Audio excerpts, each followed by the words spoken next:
प्रिय विश्वासियों, आज हम यहाँ एक दूसरे पर उंगली उठाने या न्याय करने के लिए नहीं, बल्कि अपने हृदय और मन को परमेश्वर के वचन की स्पष्टता और सत्य के लिए खोलने के लिए एकत्रित हुए हैं। इस भ्रमित करने वाली दुनिया में हमें मूल बातों पर लौटने की आवश्यकता है। अपने विश्वास की नींव पर वापस आने की आवश्यकता है। हमें याद रखना चाहिए कि पवित्र शास्त्र न केवल हमारा मार्गदर्शन करता है, बल्कि यह एक प्रकाश भी है जो इस अंधकारमय और अनिश्चित संसार में हमें दिशा दिखाता है। आप जानते हैं, इन दिनों कई लोगों के मन में एक प्रश्न उठा है। यह प्रश्न हमारे चर्चों, हमारे घरों और हमारे समुदायों में उठाया गया है। यह प्रश्न सरल है, लेकिन मेरे मित्रों, इसका उत्तर हमेशा आसान नहीं होता। प्रश्न यह है कि दाह संस्कार, क्रीमेशन, परमेश्वर की इच्छा के अनुरूप है या नहीं? क्या यह पाप है? अब मैं जानता हूं कि यह विषय चर्चा के लिए सहज नहीं है, लेकिन हमें परमेश्वर के लोगों के रूप में जीवन के हर पहलू को संबोधित करना चाहिए। परमेश्वर का वचन, जो अनंत और अपरिवर्तनीय सत्य है, हमारे अस्तित्व के प्रत्येक भाग से संबंधित है। यह हमें यह सिखाता है कि हमें कैसे जीना चाहिए, कैसे प्रेम करना चाहिए और यहां तक कि कैसे मरना चाहिए। यह हमें यह भी बताता है कि हमें अपने अंतिम क्षणों का कैसे सामना करना चाहिए और हमें परमेश्वर द्वारा दिए गए शरीरों को कैसे संभालना चाहिए। बाइबल हमें बताती है कि हम अद्भुत और विस्मयकारी रूप से बनाए गए हैं। हम परमेश्वर की रचना हैं, उनके स्वरूप में बनाए गए हैं। उत्पत्ति जेनेसिस में लिखा है कि परमेश्वर ने मनुष्य को मिट्टी से बनाया और उसकी नाक में जीवन का श्वास फूंका और वह जीवित आत्मा बन गया। मानवता का निर्माण कोई दुर्घटना नहीं था। यह जानबूझकर किया गया। यह पवित्र था। आप पवित्र हैं। और यह शरीर जो आपके पास है केवल एक खोल शेल नहीं है। यह एक पात्र वेसल है जो परमेश्वर की छवि को वहन करता है। आप देखिए, यहां मुद्दा केवल शरीर का नहीं है, बल्कि इस बात का है कि शरीर क्या दर्शाता है। हमारा शरीर परमेश्वर का एक उपहार है और हम इसे कैसे संभालते हैं, यह मायने रखता है। जिस प्रकार हम अपने शरीर का जीवन में सम्मान करते हैं, वैसे ही हमें मृत्यु के बाद भी इसे सम्मान देना चाहिए। बहुत से लोगों के लिए दाह संस्कार का विचार एक बड़ी चिंता का विषय है और यह स्वाभाविक भी है। यह बाइबल में सीधे तौर पर अधिक विस्तार से नहीं बताया गया है, लेकिन हमें अपने उत्तरों के लिए परमेश्वर के वचन की ओर ही देखना चाहिए, न कि मनुष्य की परंपराओं या संस्कृति की राय पर निर्भर रहना चाहिए। मैं आपको पुनरुत्थान, रेजरेक्शन के महत्व की याद दिलाना चाहता हूं। यीशु मसीह का पुनरुत्थान न केवल हमारे विश्वास की आधारशिला है, बल्कि यह प्रत्येक विश्वास करने वाले के लिए एक सत्य है। पुनरुत्थान हर मसीही विश्वासी की आशा है। जब हम मरते हैं तो हम अस्तित्व में रहना बंद नहीं करते, हम मृतकों में से जीवित किए जाएंगे। यही प्रतिज्ञा है, यही महिमा है और यही आशा हमें मृत्यु का सामना करने में साहस देती है। अब आप पूछ सकते हैं कि दाह संस्कार का इससे क्या संबंध है? मैं आपको बताना चाहता हूं कि बाइबल मृतकों के पुनरुत्थान की बात करती है। यह उस दिन की बात करती है जब मसीह में मृत सबसे पहले उठेंगे, जब तुरही बजेगी और मृतकों को कब्रों से बुलाया जाएगा। और जब प्रभु अपने लोगों को बुलाएगा तो वह उनके शरीर की स्थिति को लेकर चिंतित नहीं होगा, बल्कि यह देखेगा कि उनका हृदय उसके साथ सही था या नहीं। लेकिन हमें यह याद रखना चाहिए कि पुनरुत्थान की यह प्रतिज्ञा हमें अपने शरीर की पवित्रता को अनदेखा करने का अधिकार नहीं देती। परमेश्वर ने हमें अपने वचन में हर चीज में उसे सम्मान देने की आज्ञा दी है, हमारे जीवन के हर हिस्से में, यहां तक कि हमारी मृत्यु में भी। इसीलिए हमें अपने प्रियजनों के अवशेषों के साथ कैसा व्यवहार करना चाहिए, इस पर ध्यान देना आवश्यक है। अब कुछ लोग कह सकते हैं कि दाह संस्कार व्यक्तिगत पसंद का विषय है और कुछ हद तक वे सही भी हैं। हम एक ऐसी दुनिया में रहते हैं जहां हमें स्वतंत्र रूप से चुनाव करने की अनुमति है, लेकिन हमें यह समझना चाहिए कि मसीहियों के रूप में हमारे चुनाव हमेशा परमेश्वर की महिमा को प्रतिबिंबित करने चाहिए। बाइबल कहती है कि हम अपने नहीं हैं, हमें मोल लेकर खरीदा गया है। हमारे उद्धार की कीमत यीशु मसीह का लहू था और यही संबंध हमें हमारी सच्ची पहचान प्रदान करता है, न कि संसार की पसंद। पहले कुरिन्थियों 1 कोरिन्थियंस में पौलुस कहता है कि हमारे शरीर पवित्र आत्मा के मंदिर हैं। यदि हमारे शरीर मंदिर हैं तो हमें उनके साथ कैसा व्यवहार करना चाहिए, हमें उनका सम्मान कैसे करना चाहिए? ये एक ऐसा प्रश्न है जो हमें स्वयं से पूछना चाहिए। यदि हमारे शरीर मंदिर हैं, तो क्या हमें उनके प्रति लापरवाह होना चाहिए? क्या हमें उनके मूल्य को कम करके आंकना चाहिए? नहीं मेरे मित्रों, हमें अपने शरीरों को अत्यधिक सम्मान देना चाहिए, न केवल जीवन में बल्कि मृत्यु में भी। मैं जानता हूं कि कुछ लोग कहते हैं कि दाह संस्कार शरीर से निपटने का एक तेज और सरल तरीका है, और कई मायनों में यह सही भी है। लेकिन सरलता हमेशा धार्मिकता नहीं होती, और हमें सुविधा को परमेश्वर की वास्तविक इच्छा के साथ भ्रमित नहीं करना चाहिए। हमें प्रत्येक चीज में उसकी इच्छा को खोजना चाहिए। यह केवल व्यक्तिगत पसंद का विषय नहीं है, बल्कि यह विश्वास का विषय है। यह परमेश्वर के वचन की आज्ञाकारिता का विषय है। और हाँ, ऐसे लोग भी हैं जो यह कहते हैं कि प्राचीन समय में कई लोग दाह संस्कार की प्रथा का पालन करते थे। लेकिन हमें यह याद रखना चाहिए कि मनुष्य की प्रथाएं हमेशा परमेश्वर की इच्छा के अनुरूप नहीं होती। उदाहरण के लिए, इस्राएलियों को अपने मृतकों को दफनाने की आज्ञा दी गई थी। उन्हें मृत्यु में भी शरीर का सम्मान करने के लिए कहा गया था। पितृपुरुषों के शव गुफाओं और कब्रों में दफनाए गए थे। भविष्य वक्ताओं के शरीरों को आदरपूर्वक संभाला गया था। परमेश्वर ने हमें शास्त्रों के माध्यम से दिखाया है कि दफनाने का तरीका ही उसका मार्ग है। मुझे पता है कि यह शिक्षा कठिन लग सकती है, लेकिन सत्य यही है कि शास्त्र स्पष्ट है। दफनाना, न कि दाह संस्कार, वह तरीका है जिससे हमें अपने प्रियजनों की मृत्यु का सम्मान करना चाहिए। और यह केवल परंपरा की बात नहीं है, न ही यह मनुष्यों की प्रथाओं का पालन करने की बात है। यह परमेश्वर की इच्छा को मानने की बात है। परमेश्वर की इच्छा का सम्मान करना, उसके द्वारा दिए गए शरीर का आदर करना और पुनरुत्थान की आशा रखना, यही हमारे विश्वास का आधार है।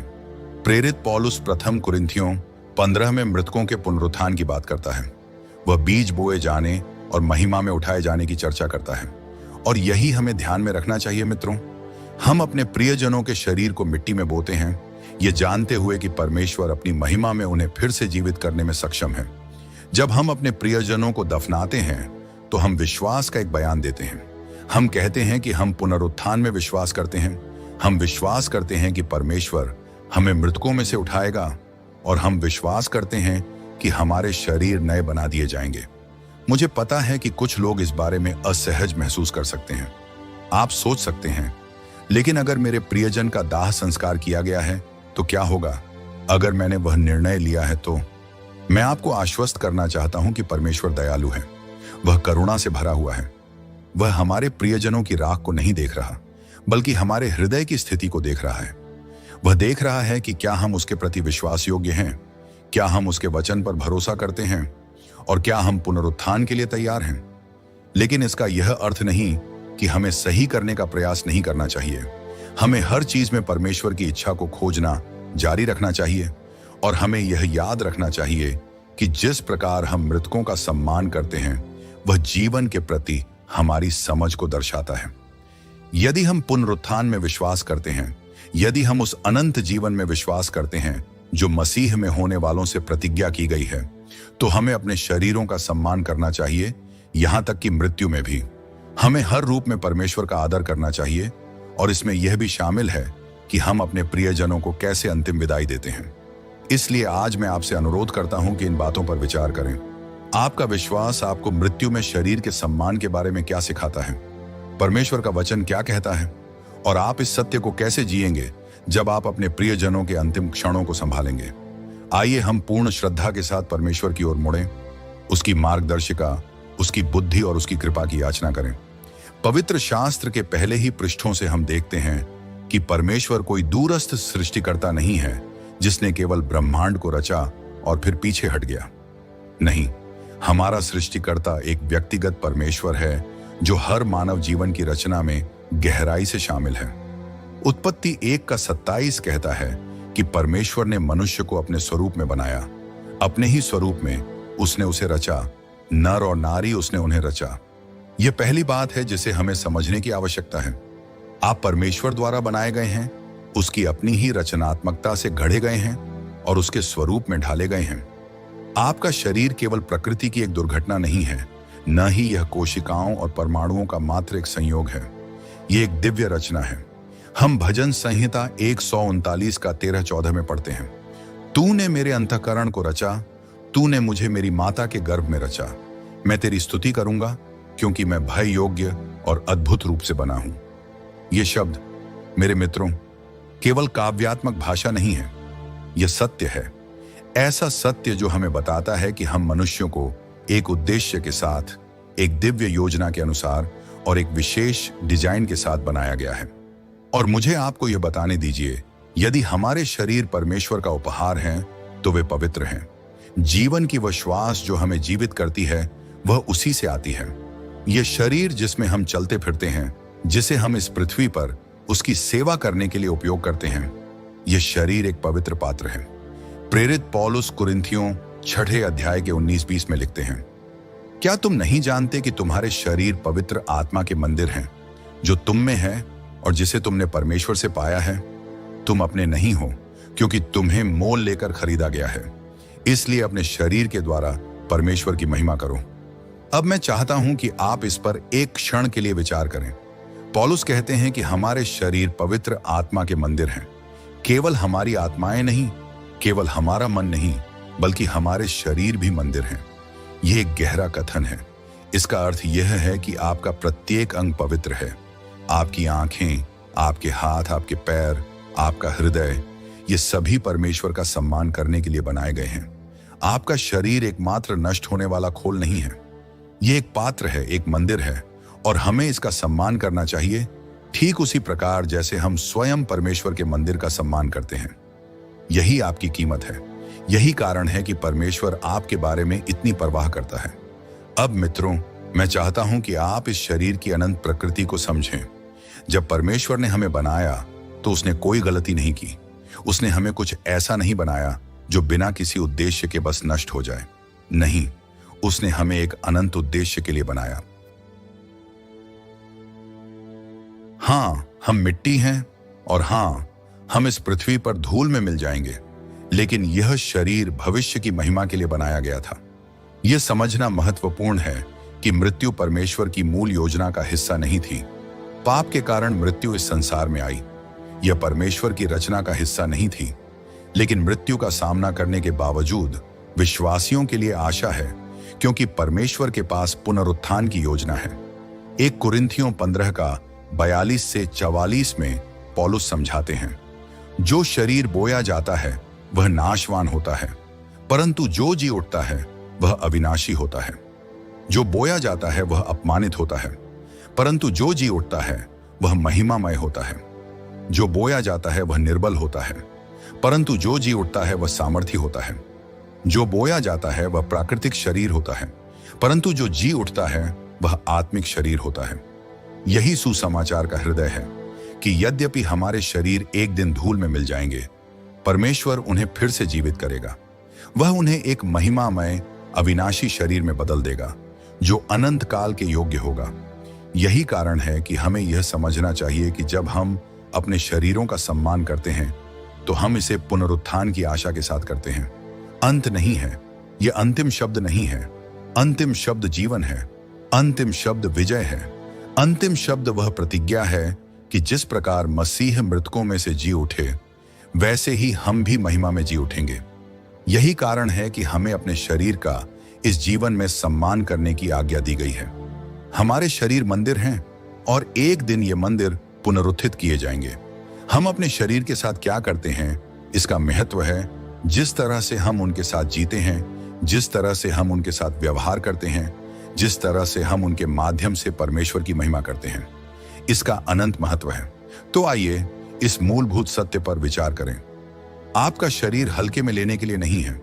यह पवित्र है, परमेश्वर के स्वरूप में बनाया गया है, पवित्र आत्मा का मंदिर है और एक दिन इसे महिमा में पुनरुत्थित किया जाएगा। यह दृष्टिकोण हमारे द्वारा किए गए हर कार्य को प्रभावित करना चाहिए, यहां तक कि मृत्यु के प्रति हमारे दृष्टिकोण को भी। अब हम ऐसी संस्कृति में रहते हैं जहां कई चीजों को तोड़ मरोड़ कर प्रस्तुत किया गया है, जहां शरीर के मूल्य को अक्सर नजरअंदाज कर दिया जाता है। हम ऐसे संसार में रहते हैं जहां प्रियजनों के अंतिम विश्राम स्थान को कभी कभी वह श्रद्धा नहीं दी जाती जिसकी वह हकदार है। फिर भी मित्रों, हमें उन लोगों की स्मृति और शरीर का सम्मान करने के लिए बुलाया गया है जो हमसे पहले जा चुके हैं।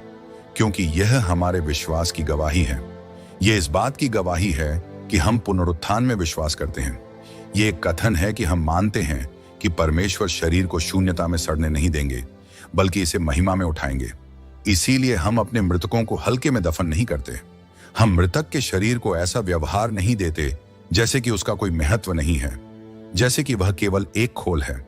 नहीं, हम इसका सम्मान करते हैं क्योंकि इसमें कभी परमेश्वर का स्वरूप था और यह एक दिन महिमा में पुनर्जीवित होगा। वह शरीर जिसने कभी आपके प्रियजन की आत्मा को धारण किया था, एक दिन फिर से जीवित होगा, ठीक वैसे ही जैसे यीशु मसीह पुनर्जीवित हुए थे। इस सत्य में हमें आशा मिलती है और हमें इस प्रकार जीने की शक्ति मिलती है जो हमारे शरीर के साथ परमेश्वर की महिमा करता है। न केवल जीवन में बल्कि मृत्यु में भी हम केवल सुविधा या सहजता के आधार पर निर्णय नहीं लेते। हम ऐसे निर्णय लेते हैं जो परमेश्वर की महिमा लाते हैं, जो उसकी इच्छा के अनुरूप हैं और जो पुनरुत्थान में हमारी आशा को प्रतिबिंबित करते हैं। और मेरे मित्रों, यही वह बात है जिसे हमें जीवन और मृत्यु के कठिन प्रश्नों पर विचार करते समय ध्यान में रखना चाहिए। जब हम इस सत्य को स्वीकार करते हैं कि हमारे शरीर पवित्र आत्मा के पवित्र मंदिर हैं, तो यह स्पष्ट हो जाता है कि हम उनके साथ कैसे व्यवहार करते हैं, हम उनका कैसे सम्मान करते हैं। यह अत्यंत महत्वपूर्ण है। जिस शरीर में आप रहते हैं वह केवल एक अस्थायी निवास नहीं है। यह एक ऐसा पात्र है जो परमेश्वर की महिमा, उसकी रचनात्मक कृति और उसकी दिव्य योजना को दर्शाता है। और जब हम दाह संस्कार के विषय को देखते हैं तो हमें पहले स्वयं से पूछना चाहिए, क्या यह कार्य परमेश्वर की महिमा करता है? क्या यह शरीर के प्रति श्रद्धा और सम्मान को दर्शाता है जिसे परमेश्वर की रचना के रूप में माना जाना चाहिए? देखिए, बाइबल हमें अपने शरीर के साथ परमेश्वर की महिमा करने के लिए बुलाती है। रोमियो 12:1 में पौलुस विश्वासियों को यह उपदेश देता है कि वे अपने शरीर को जीवित बलिदान के रूप में प्रस्तुत करें, जो परमेश्वर को पवित्र और स्वीकार्य हो। यह आपकी सच्ची और उचित आराधना है। हमारे शरीर को हर चीज में उसकी महिमा के लिए उपयोग किया जाना चाहिए। और जिस प्रकार हमें अपने जीवन के साथ परमेश्वर की महिमा करने के लिए बुलाया गया है, वैसे ही हमें अपनी मृत्यु के साथ भी उसकी महिमा करनी चाहिए। अब मैं जानता हूं कि यह हमारे आधुनिक संसार में एक संवेदनशील विषय है। दाह संस्कार एक आम प्रथा बन गई है और कई लोग इसे केवल व्यक्तिगत पसंद का विषय मानते हैं। लोग विभिन्न कारणों से दाह संस्कार चुनते हैं, लागत, सुविधा या यहां तक कि व्यक्तिगत प्राथमिकता। लेकिन मसीही होने के नाते हमें केवल सुविधा के आधार पर निर्णय नहीं लेने चाहिए। हमें ऐसे निर्णय लेने के लिए बुलाया गया है जो हमारे लिए परमेश्वर की इच्छा के अनुरूप हैं। हमें स्वयं से पूछना चाहिए, क्या यह निर्णय उस बाइबल सिद्धांत के अनुरूप है जो हमें दिए गए शरीर का सम्मान करने की आज्ञा देता है? अब यह समझना महत्वपूर्ण है कि शास्त्र आधुनिक अंत्येष्टि प्रथाओं के संदर्भ में दाह संस्कार के अभ्यास को सीधे संबोधित नहीं करता है। बाइबल हमें इस मुद्दे पर स्पष्ट आदेश नहीं देती है, लेकिन हम यह देख सकते हैं और देखना चाहिए कि परमेश्वर के वचन में शरीर के प्रति व्यवहार के बारे में क्या कहा गया है और इससे सिद्धांत प्राप्त करना चाहिए। एक बात शास्त्र से स्पष्ट है, परमेश्वर शरीर की अत्यधिक परवाह करता है। जब हम पुराने नियम को देखते हैं तो हमें दफनाने की एक निरंतर परंपरा दिखाई देती है। पितृपुरुषों के शरीर को बड़े ध्यान और श्रद्धा के साथ दफनाया गया था। उदाहरण के लिए, जब अब्राहम की मृत्यु हुई तो बाइबल कहती है कि उसे हेब्रोन में एक गुफा में दफनाया गया था जिसे उसने खरीदा था। उसके पुत्र इसहाक और बाद में याकूब को भी वहीं दफनाया गया। यह केवल एक औपचारिकता नहीं थी, बल्कि यह शरीर के प्रति सम्मान दिखाने का एक कार्य था, क्योंकि यह ईश्वर द्वारा बनाया गया था। यह इस बात की घोषणा थी कि मृत्यु के बाद भी ये शरीर परमेश्वर की दृष्टि में अनमोल थे। नए नियम में भी हम शरीर के प्रति यही आदर देखते हैं। मत्ती 27 में क्रूस पर चढ़ाए जाने के बाद अरिमथिया के यूसुफ ने यीशु के शरीर को लिया और उसे उस कब्र में रखा जिसे उसने अपने लिए तैयार किया था। यह दफनाने का कार्य केवल प्रेम की अभिव्यक्ति नहीं था, बल्कि यह शरीर की पवित्रता को स्वीकार करने का भी संकेत था। मृत्यु के बाद भी यीशु के शरीर को एक कब्र में रखा गया जहां वह पुनरुत्थान तक रहेगा। और यही मुख्य बिंदु है। मित्रों, दफनाने का पुनरुत्थान की आशा से गहरा संबंध है। मसीही विश्वास एक ऐसा विश्वास नहीं है जो मृत्यु को लेकर निराश या हताश हो। सुसमाचार का मूल यह है कि यीशु मसीह के पुनरुत्थान के द्वारा मृत्यु पर विजय प्राप्त हुई है। एक थिस्सलुनीकियों 4:13-14 में पौलुस चर्च को उन लोगों के बारे में सिखाते हैं जो मर चुके हैं। हे भाइयों, हम नहीं चाहते कि तुम उनके विषय में अनजान रहो जो सो गए हैं। ऐसा न हो कि तुम औरों की नाई शोक करो जिनकी कोई आशा नहीं, क्योंकि यदि हम विश्वास करते हैं कि यीशु मरा और जी उठा, तो वैसे ही परमेश्वर भी उन्हें जो यीशु में सो गए हैं उसी के साथ ले आएगा। यह पद हमें क्या सिखा रहा है? यह हमें बता रहा है कि हमें मृत्यु का सामना पुनरुत्थान की आशा के साथ करना चाहिए। मृत्यु के बाद हम शरीर के साथ जैसा व्यवहार करते हैं वह हमारे पुनरुत्थान में विश्वास को दर्शाता है। हम उन लोगों की तरह शोक नहीं मनाते जिनकी कोई आशा नहीं होती, बल्कि हम इस निश्चित ज्ञान के साथ शोक करते हैं कि एक दिन परमेश्वर मृतकों को जीवित करेगा। यही महान मसीही आशा है। जब कोई विश्वासी मरता है तो शरीर को इस आशा के साथ धरती में रखा जाता है कि जब मसीह वापस आएंगे तो मसीह में मरे हुए सबसे पहले जी उठेंगे। धरती में रखा गया शरीर पुनरुत्थान के दिन एक नए महिमामयी अविनाशी रूप में बदल दिया जाएगा। इसलिए शरीर को दफनाना केवल एक परंपरा नहीं है, बल्कि यह हमारे पुनरुत्थान में विश्वास की घोषणा है। अब जब हम दाह संस्कार क्रिमेशन के विषय में सोचते हैं तो मैं चाहता हूं कि आप मेरी बात को स्पष्ट रूप से सुनें। मैं समझता हूं कि यह एक जटिल और व्यक्तिगत विषय है और मैं किसी की निंदा करने के लिए यहां नहीं हूं जिसने दाह संस्कार को चुना है या जो इस पर विचार कर रहा है। परमेश्वर अनुग्रह से परिपूर्ण है और वह प्रत्येक स्थिति की परिस्थितियों को समझता है। लेकिन मैं चाहता हूं कि हम पुनरुत्थान के प्रकाश में बाइबल के सिद्धांतों पर ध्यान दें जो हमें मार्गदर्शन देते हैं।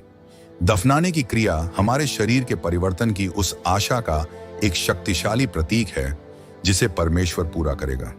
जिस धरती से हम आए हैं हमारे शरीर उसी में लौटते हैं। परमेश्वर ने मनुष्य को मिट्टी से बनाया था और एक दिन वह उस मिट्टी को फिर से इकट्ठा करेगा और उसमें नया जीवन फूंकेगा। यही हमारी आशा है। दाह संस्कार कई मायनों में इस दृश्य प्रतीकवाद को मिटा देता है। शरीर को भस्म कर दिया जाता है और कुछ लोग तर्क दे सकते हैं कि इससे पुनरुत्थान का संबंध टूट जाता है। दूसरी ओर दफनाने का कार्य यह दिखाता है कि हम पृथ्वी में लौटते हैं, लेकिन यह कोई अंतिम स्थिति नहीं है, बल्कि यह आशा में किया गया कार्य है। लेकिन मैं आपको एक महत्वपूर्ण बात की याद दिलाना चाहता हूं। यदि दाह संस्कार चुना जाता है तो भी परमेश्वर शरीर की स्थिति से बंधा नहीं है। वह सब कुछ रचने वाला है और वह किसी भी अवस्था में हमारे शरीर को पुनर्जीवित करने में सक्षम है। पवित्र शास्त्र हमें बताता है कि यदि शरीर समुद्र में खो जाए, आग में जल जाए या धूल में बदल जाए, तब भी परमेश्वर उस शरीर को पुनः जीवित करेगा। जीवन की ओर हम 1 कुरिन्थियों 15:42-44 में पढ़ते हैं कि परमेश्वर वह करने में सक्षम है जो अपमान में बोया गया है, उसे महिमा में उठाए। वह जो निर्बल है उसे सामर्थ्य में उठाए और वह उन सभी के लिए यह करेगा जो उसके हैं। तो मेरे मित्रों, जब हम दाह संस्कार के प्रश्न पर विचार करते हैं तो हमें यह याद रखना चाहिए कि जीवन और मृत्यु पर अंतिम निर्णय परमेश्वर का होता है। उसकी शक्ति हमारे इस संसार में लिए गए निर्णयों तक सीमित नहीं है। लेकिन हमें यह भी विचार करना चाहिए कि दफनाने का प्रतीकवाद और हमारे शरीरों को जीवन और मृत्यु दोनों में परमेश्वर का आदर देने का महत्व क्या है। यही कारण है कि अधिकांश मामलों में दफनाने की प्रथा हमारे पुनरुत्थान में विश्वास को सर्वोत्तम रूप से दर्शाती है। लेकिन फिर मैं स्पष्ट करना चाहता हूं कि यह मोक्ष का प्रश्न नहीं है। यह इस बात का विषय नहीं है कि कोई स्वर्ग जाएगा या नरक। यह इस बारे में है कि हम अपने शरीर के साथ परमेश्वर का आदर कैसे करते हैं और आने वाले पुनरुत्थान में अपने विश्वास को कैसे प्रकट करते हैं। अंत में हमें हर चीज में परमेश्वर का सम्मान करने के लिए बुलाया गया है। हमें अपने शरीरों के प्रति भी जीवन और मृत्यु दोनों में विश्वास योग्य भंडारी होने के लिए बुलाया गया है। और जब हम किसी प्रियजन के अंतिम क्षणों का सामना करते हैं या जब हम अपने स्वयं के अनिवार्य प्रस्थान पर विचार करते हैं, तो हमें ऐसा कार्य करने का चयन करना चाहिए जो परमेश्वर की जीवन और मृत्यु पर संप्रभुता के प्रति हमारे गहरे विश्वास को दर्शाए। हमें अपने शरीर को एक पवित्र पात्र के रूप में सम्मान देना चाहिए, यह जानते हुए कि एक दिन परमेश्वर इसे अनंत जीवन के लिए पुनर्जीवित करेगा। हम एक ऐसे संसार में रहते हैं जो अनिश्चितताओं से भरा हुआ है, जहां विकल्प भारी लग सकते हैं और संस्कृति का दबाव प्रबल हो सकता है। जब किसी प्रियजन को अंतिम विदाई देने का समय आता है तो हम अक्सर एक निर्णय का सामना करते हैं जो भारी लग सकता है, शरीर को दफनाना या दाह संस्कार करना। अब मैं जानता हूं कि आप में से कई लोगों के लिए यह केवल एक धार्मिक प्रश्न नहीं है, बल्कि यह एक व्यक्तिगत प्रश्न भी है। यह एक ऐसा प्रश्न है जो भावनाओं, यादों और किसी प्रियजन के जीवन का सम्मान करने की गहरी चिंताओं को जन्म देता है। और शायद आप आज यहां बैठे सोच रहे हैं कि सही निर्णय क्या है। यहां सत्य है मेरे मित्रों, हर चीज में हमें परमेश्वर की संप्रभुता पर विश्वास करना चाहिए। हमें यह समझना चाहिए कि अंततः यह हमारी चुनी हुई विधि नहीं है जो किसी आत्मा के अनंत भाग्य या मरे हुओं को पुनर्जीवित करने की परमेश्वर की सामर्थ्य को निर्धारित करती है। यह परमेश्वर की अनुग्रह और दया है जो सबसे अधिक मायने रखती है। हम इस आधार पर उद्धार नहीं पाते कि हम शरीर के अवशेषों के साथ क्या करते हैं। हम परमेश्वर के अनुग्रह के द्वारा यीशु मसीह में विश्वास के द्वारा बचाए जाते हैं, जिसने हमारे पापों के लिए मरकर पुनरुत्थान किया। हम मेमने के लहू के द्वारा बचाए जाते हैं, न कि मृत्यु के बाद शरीर के साथ किए गए हमारे कार्यों या निर्णयों के द्वारा। और यहीं पर महान सांत्वना निहित है, क्योंकि चाहे हम अपने प्रियजनों के अवशेषों के साथ कुछ भी करें, परमेश्वर हमारे निर्णयों से कहीं महान है। उसका अनुग्रह हमारे निर्णयों से अधिक है। परमेश्वर ने स्वयं को हमें अपने वचन के माध्यम से प्रकट किया है और उसकी इच्छा पवित्र शास्त्र में स्पष्ट रूप से प्रकट की गई है। लेकिन हमें यह भी स्वीकार करना चाहिए कि जीवन के कुछ क्षेत्र ऐसे हैं जहां परमेश्वर का वचन विशिष्ट नियमों के बजाय सिद्धांत प्रदान करता है।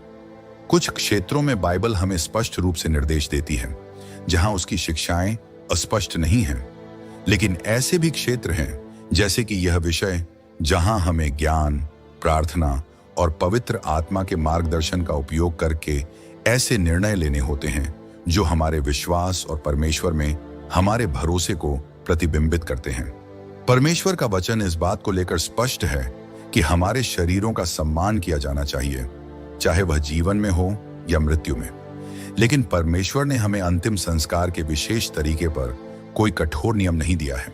इसके बजाय उसने हमें अपने जीवन में चुनाव करने की स्वतंत्रता दी है, जो उसके वचन के सिद्धांतों द्वारा निर्देशित होते हैं और जो कुछ भी करते हैं उसमें उसका सम्मान करने की हमारी इच्छा को दर्शाते हैं।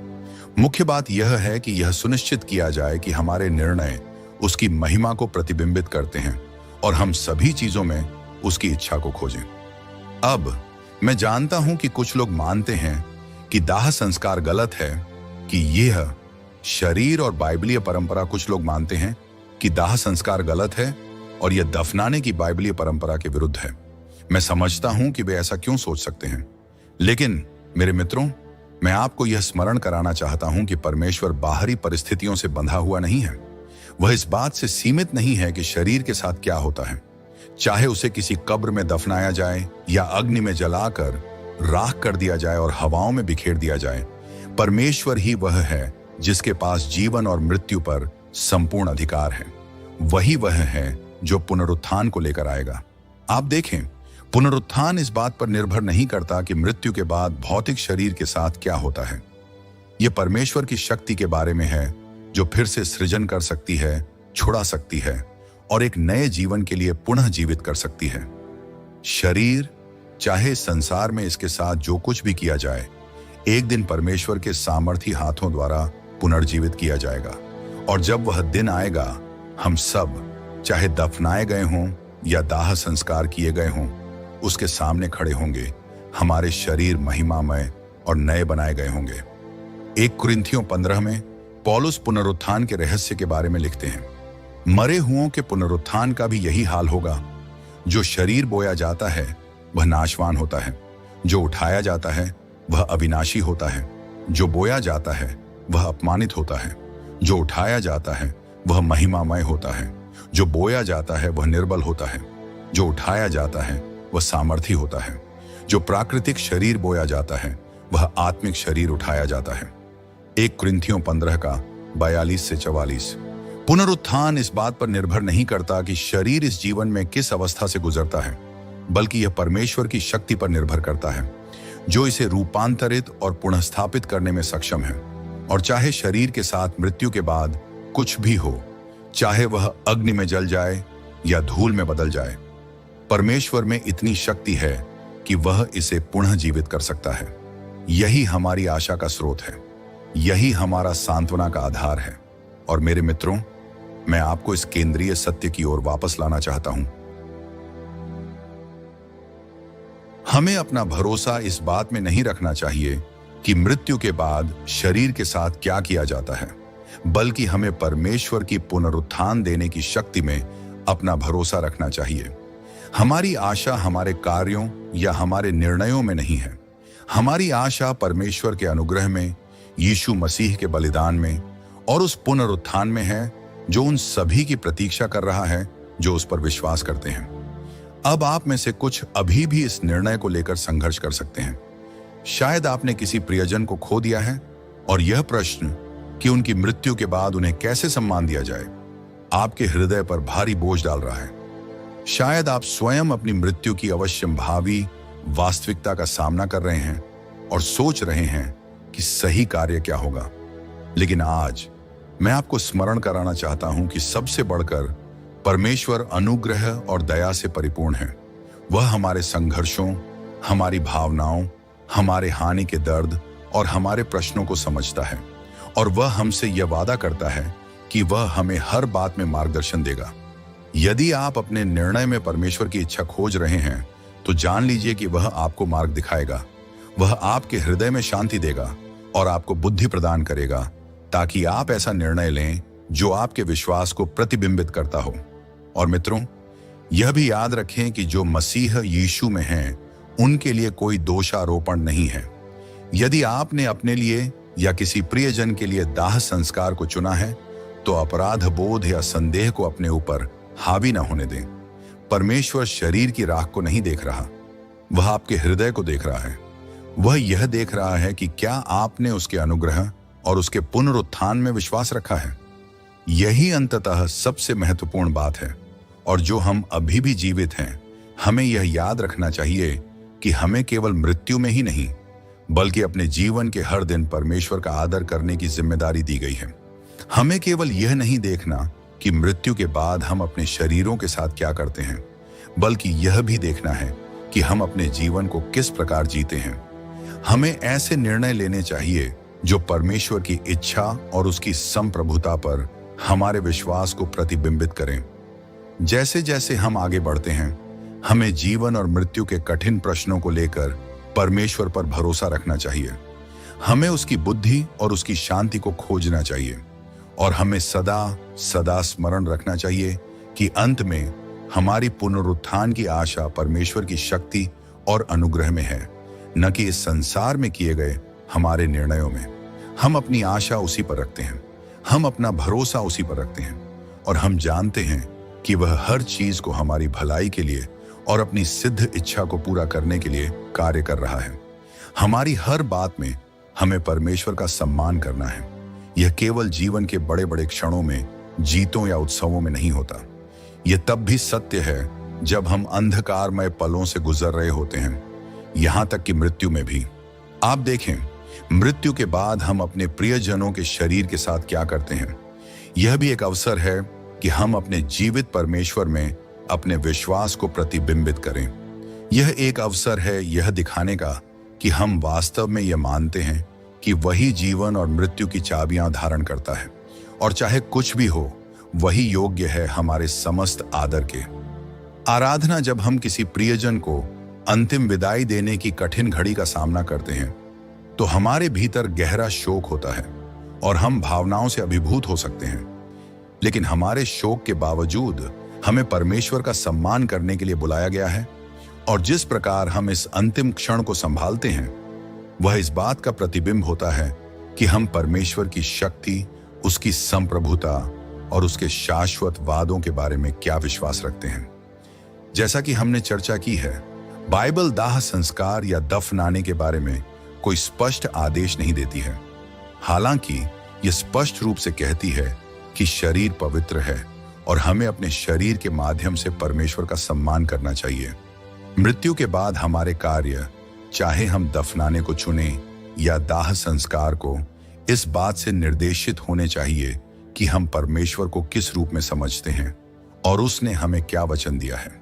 लेकिन हमें यह भी याद रखना चाहिए कि हमारे सभी कार्यों को परमेश्वर और दूसरों के प्रति प्रेम से प्रेरित होना चाहिए।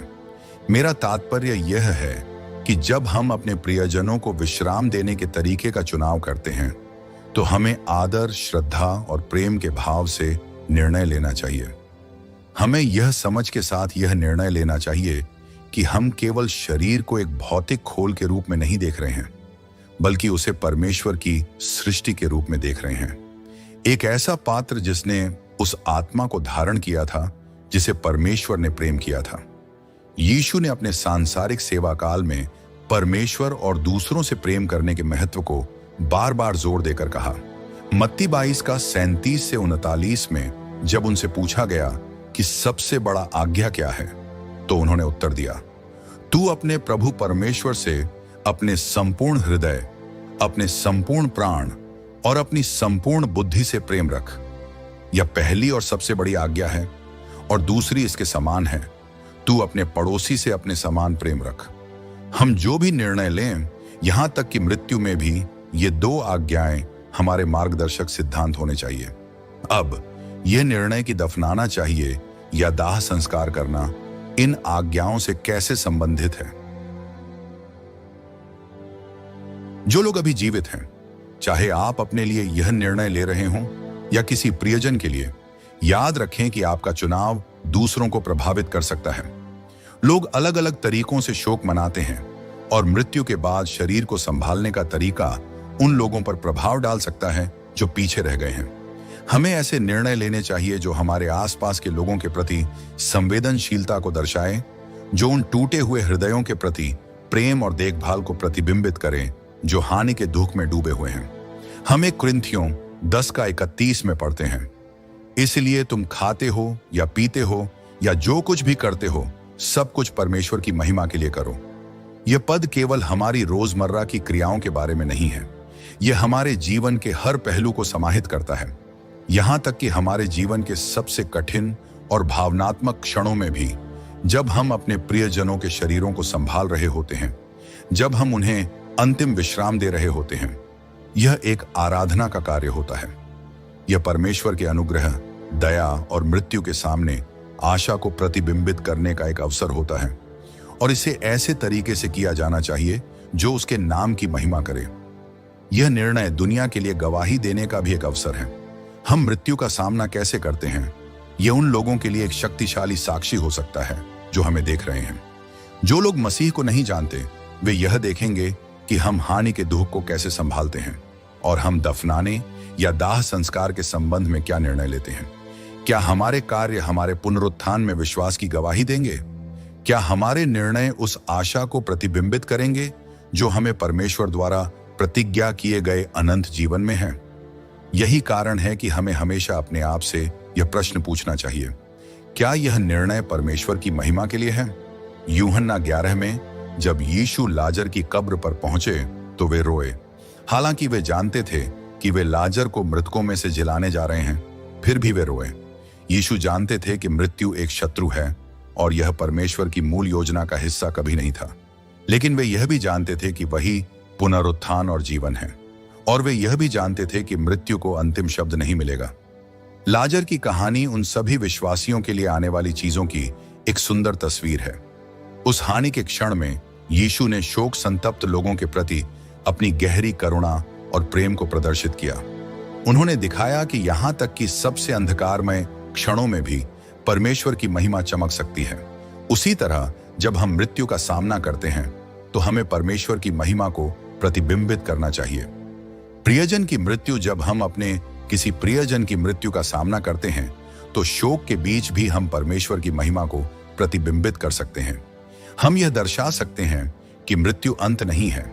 हम इस सत्य की गवाही दे सकते हैं कि हमें मरे हुओं के पुनरुत्थान में आशा है और इसी में हम परमेश्वर का सम्मान और महिमा ला सकते हैं, यह जानते हुए कि वही सब कुछ अपने हाथों में रखता है। अब मैं यह भी कहना चाहता हूं कि परमेश्वर हमारी भावनाओं को समझता है, वह हमारे दर्द को समझता है। वह उस गहरे दुख को जानता है जो किसी प्रियजन को खोने के साथ आता है। लेकिन हमारे शोक में भी हमें इस तथ्य से दृष्टि नहीं हटानी चाहिए कि हमारी परम आशा उसी में है। हमारी आशा हमारे कर्मों में नहीं, बल्कि उसकी प्रतिज्ञाओं में है। और जब हम अपने प्रियजनों के शरीर का सम्मान करते हैं, तो हम इस सत्य को स्वीकार कर रहे होते हैं कि शरीर उसकी दृष्टि में बहुमूल्य है और मृत्यु अंत नहीं है। हम दुख के बावजूद यह घोषित कर रहे हैं कि मसीह ने मृत्यु पर विजय प्राप्त की है। इसलिए जब आप अपने प्रियजन के अवशेषों के साथ क्या करना है, इस पर विचार करें तो इसे याद रखें। आपका निर्णय आपके विश्वास का प्रतिबिंब है। यह इस बात का प्रतिबिंब है कि आप परमेश्वर की संप्रभुता और उसकी अनंत प्रतिज्ञाओं के बारे में क्या मानते हैं। यह परमेश्वर और दूसरों के प्रति प्रेम प्रकट करने का एक अवसर है। यह एक ऐसा क्षण है जिसमें आप शोक के बीच भी परमेश्वर की महिमा को प्रतिबिंबित कर सकते हैं। और सबसे बढ़कर यह इस सत्य की याद दिलाता है कि अंतिम शब्द मृत्यु का नहीं, बल्कि परमेश्वर का है। हम एक ऐसे संसार में रहते हैं जो पाप के कारण टूटा हुआ है, जहां मृत्यु एक शत्रु है जिससे हम सभी को सामना करना पड़ता है। लेकिन जो मसीह में विश्वास रखते हैं, उनके लिए मृत्यु अंत नहीं है। यह केवल परमेश्वर की उपस्थिति में एक नए अध्याय की शुरुआत है। और इसलिए दुख के बीच भी हम परमेश्वर का सम्मान करना चुन सकते हैं, ये जानते हुए कि वह एक दिन मरे हुओं को जिलाएगा और सब कुछ नया बना देगा। हमारे निर्णय और परमेश्वर की महिमा इस संसार में चलते हुए हमें अक्सर ऐसे प्रश्नों का सामना करना पड़ता है जिनका कोई स्पष्ट उत्तर नहीं दिखता। हम एक पतित और टूटी हुई दुनिया में रहते हैं, जहां पाप ने हमारे जीवन के हर पहलू को छू लिया है, यहां तक कि मृत्यु को भी। लेकिन हमें हमेशा यह याद रखना चाहिए कि परमेश्वर का अंतिम उद्देश्य उसकी महिमा और आत्माओं का उद्धार है। हमारे जीवन में हमारे चुनाव, हमारी मृत्यु के संबंध में हमारे निर्णय और हर परिस्थिति में हम अपने विश्वास को कैसे जीते हैं, ये सब इस सत्य को प्रतिबिंबित करना चाहिए। जब दफनाने या दाह संस्कार के प्रश्न की बात आती है, तो इसका अर्थ यह है कि हमें सबसे पहले और सबसे महत्वपूर्ण रूप से हर चीज में परमेश्वर की महिमा को लाने का प्रयास करना चाहिए। यहां तक कि मृत्यु में भी हमें स्वयं से यह पूछना चाहिए, मैं इस निर्णय को किस प्रकार ऐसे तरीके से ले सकता हूं जो परमेश्वर का सम्मान करे। और इस प्रश्न का उत्तर अनिवार्य रूप से किसी नियम या बाइबल में किसी आदेश में नहीं मिलेगा कि दाह संस्कार करना चाहिए या नहीं। याद रखें मित्रों, परमेश्वर सभी चीजों का सृजनहार है। उसने आकाश और पृथ्वी बनाई, उसने शरीर बनाया और हमें अपने स्वरूप में रचा। वह हमें हमसे भी अधिक जानता है और उसका हमारे लिए प्रेम अनंत और अपरिवर्तनीय है। जब हम अपने जीवन के अंत तक पहुंचते हैं, चाहे हम वृद्धावस्था में मरें, युवावस्था में या कहीं बीच में, परमेश्वर की हमारे लिए योजना नहीं बदलती। उसकी योजना है कि उसके नाम की महिमा हो और वह हमें यीशु मसीह की मृत्यु और पुनरुत्थान के द्वारा आत्मा, शरीर और प्राण सहित छुटकारा दे। अब इस सत्य को ध्यान में रखते हुए दफनाने या दाह संस्कार का निर्णय परमेश्वर की महिमा की इस बड़ी योजना में कैसे फिट बैठता है? उत्तर यह है कि यह बाहरी रूप के बारे में नहीं है। यह इस बारे में नहीं है कि शरीर को जलाया जाए या दफनाया जाए। यह इस बारे में है कि हम इस निर्णय को किस दृष्टिकोण से लेते हैं और हमारे हृदय की भावना क्या है। यह इस बारे में है कि हम यह पहचानें कि हर चीज में अंतिम निर्णय परमेश्वर का है और यह कि मृत्यु यद्यपि पीड़ादायक है, अंत नहीं है। मसीही के लिए मृत्यु अनंत जीवन का द्वार है। सुसमाचार का हृदय यह हमें सुसमाचार के केंद्र में वापस लाता है। हम अपने लिए नहीं जीते, हम परमेश्वर की महिमा के लिए जीते हैं। और हर चीज में हमें यह प्रश्न पूछना चाहिए, क्या यह निर्णय परमेश्वर की छुटकारा दिलाने वाली योजना को प्रतिबिंबित करता है?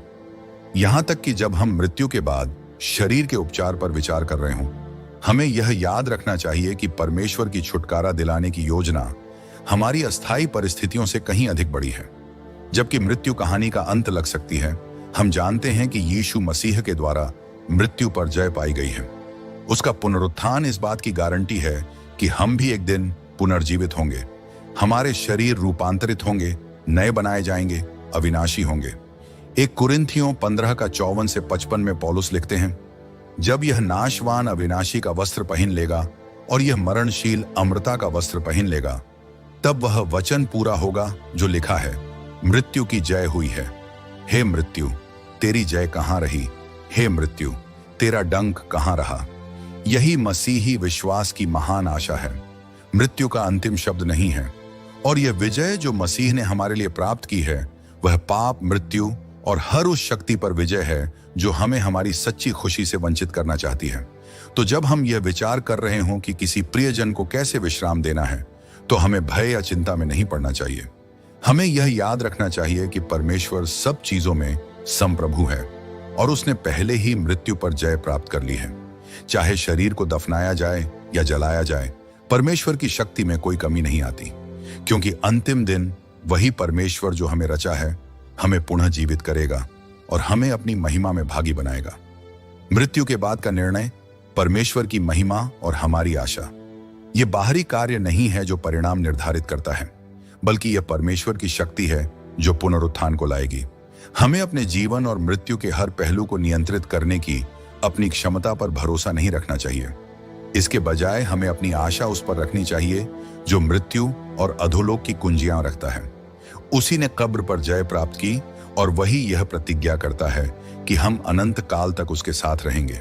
यही हमारी आशा है और यही वह आशा है जो हमें चलाती है और हमें सिखाती है कि हमें अपने प्रियजन की मृत्यु या अपनी मृत्यु को कैसे देखना चाहिए।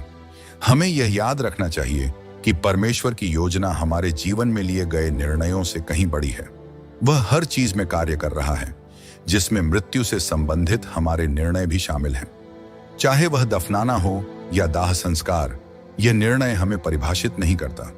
जो हमें परिभाषित करता है वह यीशु मसीह में हमारा विश्वास है और यह तथ्य कि हम परमेश्वर की महान छुटकारे की योजना का हिस्सा हैं। और जब हम अपने किसी प्रियजन की मृत्यु का सामना करते हैं, तो हमें यह भी याद रखना चाहिए कि हमारा शोक यद्यपि वास्तविक और गहरा है, परंतु यह निराशाजनक नहीं है। जैसा कि पौलुस ने पहली थिस्सलुनीकियों 4:13-14 में लिखा है, हे भाइयों, हम नहीं चाहते कि तुम उनके विषय में जो सो गए हैं अनजान रहो। ऐसा न हो कि तुम औरों के समान शोक करो जिनके पास आशा नहीं, क्योंकि यदि हम विश्वास करते हैं कि यीशु मरा और जी उठा, तो वैसे ही परमेश्वर भी उन्हें जो यीशु में सो गए हैं उसी के साथ ले आएगा। हमारा दुख निराशाजनक नहीं है, हमारा शोक पुनरुत्थान की आशा से ढंका हुआ है और यही आशा हमें आगे बढ़ने की शक्ति देती है, यह जानते हुए कि मृत्यु अंत नहीं है, बल्कि परमेश्वर की उपस्थिति में एक नए अध्याय की शुरुआत है। परमेश्वर की महिमा को प्राथमिकता दें। इसलिए प्रिय मित्रों, जब हम दफनाने या दाह संस्कार के प्रश्न का सामना करते हैं, तो हमें गलत निर्णय लेने के भय में नहीं फंसना चाहिए। इसके बजाय हमें इस सत्य पर ध्यान केंद्रित करना चाहिए कि परमेश्वर कौन है। वह सृजनहार है, वह उद्धार करता है और वह वही है जो समय की पूर्णता में हमारे शरीरों को पुनर्जीवित करेगा। हमें उसकी परम योजना पर भरोसा करना चाहिए, ये जानते हुए कि हमारे भौतिक शरीर के साथ चाहे जो हो, वह एक दिन उन्हें नया बनाएगा। हमें अपने निर्णयों के माध्यम से उसका सम्मान करना चाहिए और हमें हमेशा यह याद रखना चाहिए कि उसकी महिमा ही हमारा परम उद्देश्य है। जीवन और मृत्यु से संबंधित हमारे सभी चुनावों के बीच हमें उस दिन की ओर देखना चाहिए जब हम अपने उद्धारकर्ता का साक्षात दर्शन करेंगे, क्योंकि उस दिन सब कुछ नया कर दिया जाएगा और हम उस अनंत जीवन में आनंदित होंगे जिसे उसने हम में से प्रत्येक के लिए प्रतिज्ञा किया है जो उस पर विश्वास करते हैं। एक सत्य जो हमें मार्गदर्शन करता है। प्रिय मित्रों, जब हम इस संवाद के अंत की ओर बढ़ रहे हैं, तो मैं आपको उस मूलभूत सत्य की याद दिलाना चाहता हूं जिसने हमें इस पूरी यात्रा में मार्गदर्शन दिया है। जीवन और मृत्यु में सबसे महत्वपूर्ण बात बाहरी चीजें नहीं है। यह इस बारे में नहीं है कि हम दफनाने या दाह संस्कार का चयन करते हैं, बल्कि यह इस बारे में है कि हम अपने जीवन के हर पहलू को एक ऐसे हृदय के साथ कैसे अपनाते हैं जो परमेश्वर का सम्मान करने की इच्छा रखता है। जिस प्रकार हम हर दिन जीवन जीते हैं, उसी प्रकार हमें मृत्यु का सामना भी परमेश्वर की महिमा के लिए करना चाहिए। आज हमने देखा कि परमेश्वर ने हमें दाह संस्कार या दफनाने के बारे में कोई स्पष्ट निर्देश नहीं दिया है, परंतु उसने हमें इससे भी अधिक मूल्यवान कुछ दिया है। उसका वचन, उसकी प्रतिज्ञाएं और यह आश्वासन कि मृत्यु का अंतिम अधिकार नहीं है। यीशु मसीह का पुनरुत्थान हर विश्वासी के लिए यह गारंटी है कि मृत्यु केवल हमारे जीवन यात्रा का एक अस्थायी भाग है। एक दिन हम उसमें नए जीवन के लिए पुनर्जीवित किए जाएंगे। परमेश्वर की संप्रभुता अडिग है। चाहे हम जीवन का सामना कर रहे हों या मृत्यु का, हमें उसकी सिद्ध इच्छा पर भरोसा करना चाहिए। हमारे निर्णय, चाहे वे हमारे स्वयं के जीवन से जुड़े हों या जब हम अपने प्रियजनों को अंतिम विदाई दे रहे हों, वे ऐसे अवसर हैं जिनमें हम अपने विश्वास को प्रकट कर सकते हैं।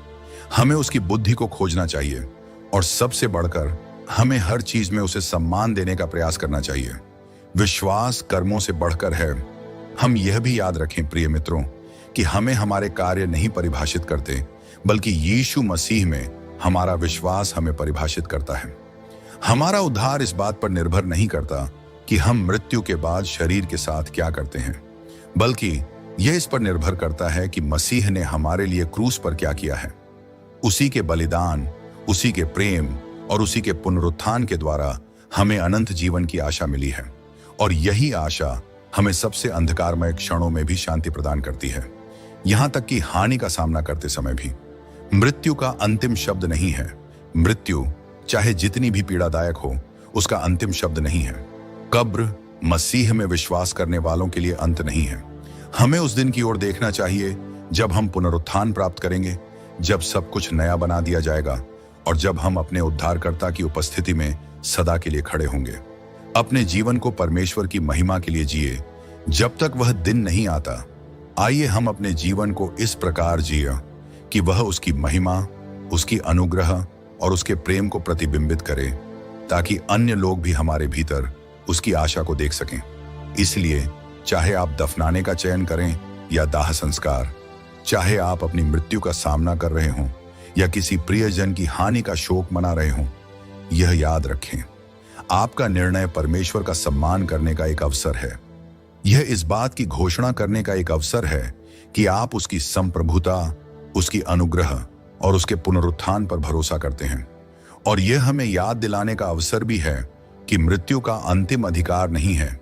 यीशु मसीह ने मृत्यु को पराजित कर दिया है और उसमें हम भी विजयी होंगे। परमेश्वर आपके साथ है। जैसे जैसे आप इस जीवन से होकर गुजरते हैं, यह जान लें कि परमेश्वर आपके साथ है। वह आपके दर्द, आपके प्रश्नों, आपकी चुनौतियों और आपके शोक को देखता है, लेकिन वह आपके विश्वास को भी देखता है, और वह यह वादा करता है कि वह आपको कभी नहीं छोड़ेगा और कभी नहीं त्यागेगा। इसलिए हम अपना भरोसा उसी पर रखते हैं, यह जानते हुए कि वह सब कुछ नियंत्रित कर रहा है और वह हमारी भलाई और अपनी महिमा के लिए कार्य कर रहा है। परमेश्वर आपको आशीष दे, आपको सांत्वना दे और आपको मार्गदर्शन दे, ताकि आप अपने जीवन के हर भाग में, यहां तक कि मृत्यु का सामना करते हुए भी, उसे सम्मान दे सकें और पुनरुत्थान की आशा आपके हृदयों को शांति और आनंद से भर दे, ताकि आप हर दिन उसकी प्रेम की ज्योति में जी सकें।